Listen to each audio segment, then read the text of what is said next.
이번에 교회 사랑 설명서라는 책을 발표하기는 학생부터 나라입니다.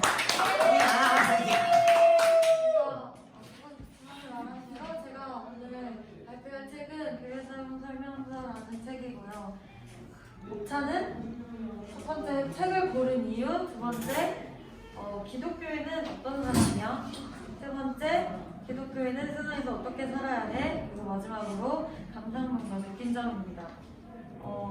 일단 첫 번째로 책을 고른 이유는 여기 써있는 대로 예전부터 읽고 싶었던, 보고 싶었던 책이고 또 지난 발표, 독서 발표 시간에 이 책을 발표한 사람이 있었는데 그때 되게 내용이 재밌을 것 같아서 그래서 제가 이 책을 불렀고 또 제목이 뭔가 저한테는 신기했어요. 뭔가 교회 사용 설명서? 교회를 어떻게 사용하지? 약간 이런 의문이 들기도 했고 그리고 또 하도 주변 친구들이 이 책 정말 쉽다 이런 식으로 또 얼마나 쉽길래 이런 생각 때문에 또 했고 마지막으로는 이 책의 말투가 반말로 돼 있어요. 반말로 돼 있는 게 되게 재밌어서 그래서 읽게 됐습니다. 일단 이 책에서 제가 8강에 나와 있는 기독교인은 어떤 사람이야? 라는 그런 질문이 있는데 여러분은 기독교인이 어떤 사람이라고 생각하나요? 하나님 있는 사람. 하나님 있는 사람. 같은 책을 읽으셨는데 까먹었습니다. 이 책에서 일단 믿음의 문제는 하나님과 각 사람의 개인적인 문제라고 해요. 맞죠. 그래서 내 신앙생활이 건강한지를 항상 생각해 봐야 한다고 여기서 말하고 있어요. 우리가 알고 있는 그 9가지의 생명의 열매가 예배와 말씀과 기도와 헌금과 봉사라고 말하지 않는데요. 삶에서 드러나는 성품이라는 거죠. 네. 그래서 기독교인은 단순히 종교 생활을 하는 사람이 아니라 정말로 예수님을 믿는 사람이고 기독교인이라면 예배를 통해서 말씀을 통해서 또 기도를 통해서 우리의 인격이 바뀌어야 해요. 또 9가지 열매 중에 우리는 그 중에서 되게 많잖아요. 뭐가 있죠? 사랑. 네?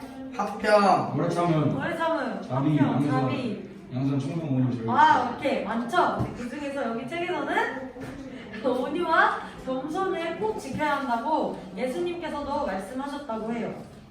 그래서 첫 번째 온유는 여기 온유하다는 거는 우리가 온유라고 하면은 어떤 이미지가 딱 떠오르나요? 양입니다. 양? 네. 양? 왜요? 양이 떠오릅니다. 양이 떠올라요. 그렇군요. 그러니까 온유하다고 하면 약간 뭔가 사람 착할 것 같고 부드러울 것 같고 약간 이런 이미지가 떠오르잖아요. 근데 그런 것처럼 단순히 그냥 성격이 좋다거나 화를 내지 않는 것이 아니에요. 더 근본적인 온유라는 말에도 근본적인 그 뜻이 있는 거예요. 온유라는 말은 헬라어로 프라우스라는 말이래요. 근데 이 말은 길들여진 짐승을 묘사하는데 사용이 된대요. 그래서 온유한 사람은 하나님께 길들여져 있는 사람이고 우리가 그런 사람이어야 하는 거죠. 온유라는 것은 그냥 단순하게 성격이나 기질의 문제가 아닙니다. 또한 겸손도 단순히 그냥 다른 사람들 앞에서 또 다른 사람들에게 나 자신을 낮춰서 표현하는 것이 그냥 단순히 그런 것이 아니라 이것 또한 하나님과의 관계 문제입니다. 우리는 이 모든 것들을 기억해야 돼요.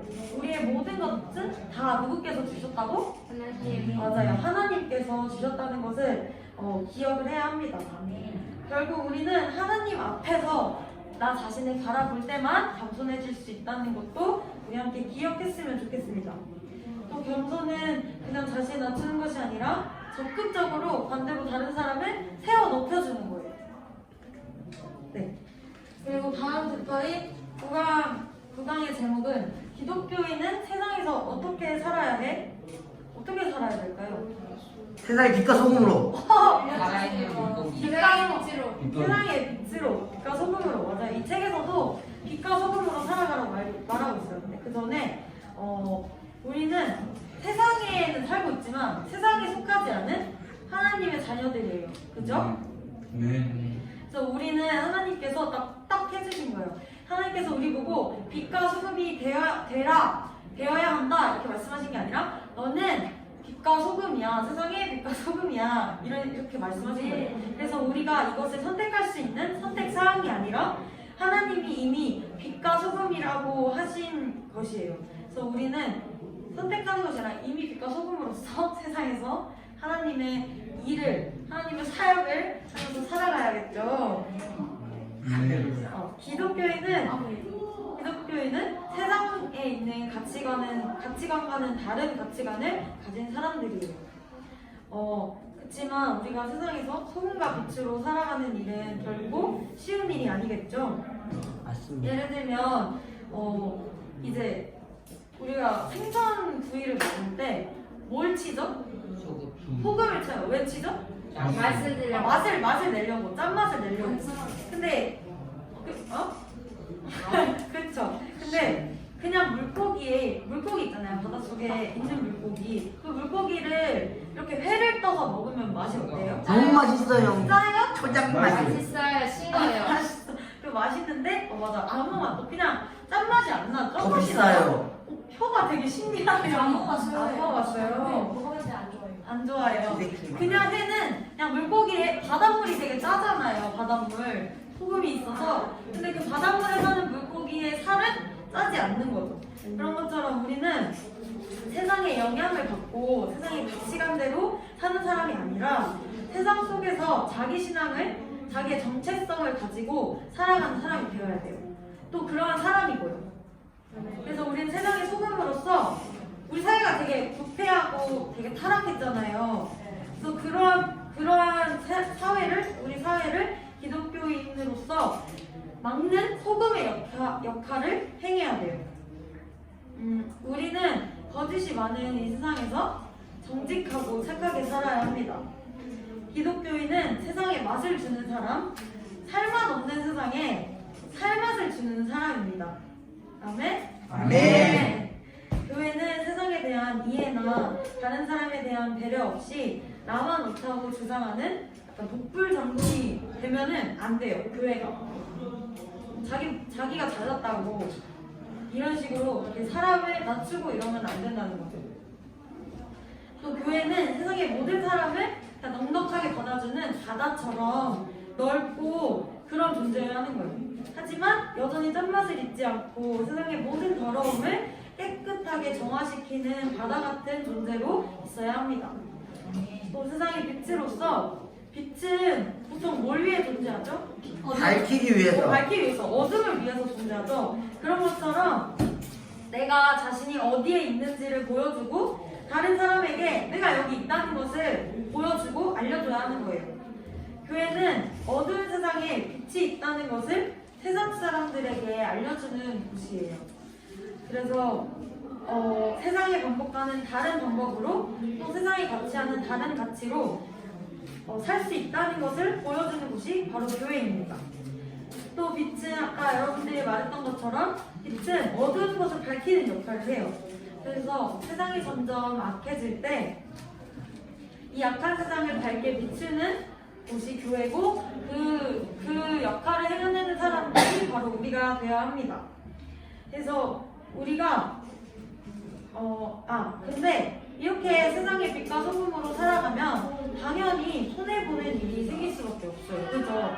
그렇지만 우리는 하나님의 선택받은 자들이고 하나님의 빛과 소금으로서 이 세상에 살아가면 손해봐야죠. 그죠?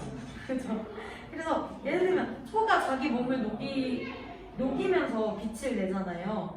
그리고 소금도 녹지 않으면은 아까 생선구이를 말했을 때도 소금을 딱 뿌렸을 때 그게 녹지 않으면은 맛을 낼 수 없는 것처럼 우리는 하나님의 엄청난 손해 때문에 은혜를 받은 사람이기 때문에 우리가 정말 영악하게 나쁘게 자신의 이익만 챙기지 말고 착하게 살아야 해요. 착하게 살아야 합니다. 아멘. 네, 그 다음 마지막으로는 제가 이 책을 읽고 느낀 점입니다. 이 책을 읽고 기독교인은 어떻게 살아야 하는지, 교회에서 하는 것들이 다 왜 그렇게 하는 것인지, 쉽고 간단하게 잘 배운 것 같아서 일단 너무 좋았고요. 그리고 이미 의미는 알고 있지만 내가 알고는 있지만 자극하지 못했던 그 부분들도 함께 깨달을 수 있었고 또 그 안에 있던 내가 모르던 의미도 알게 되었습니다.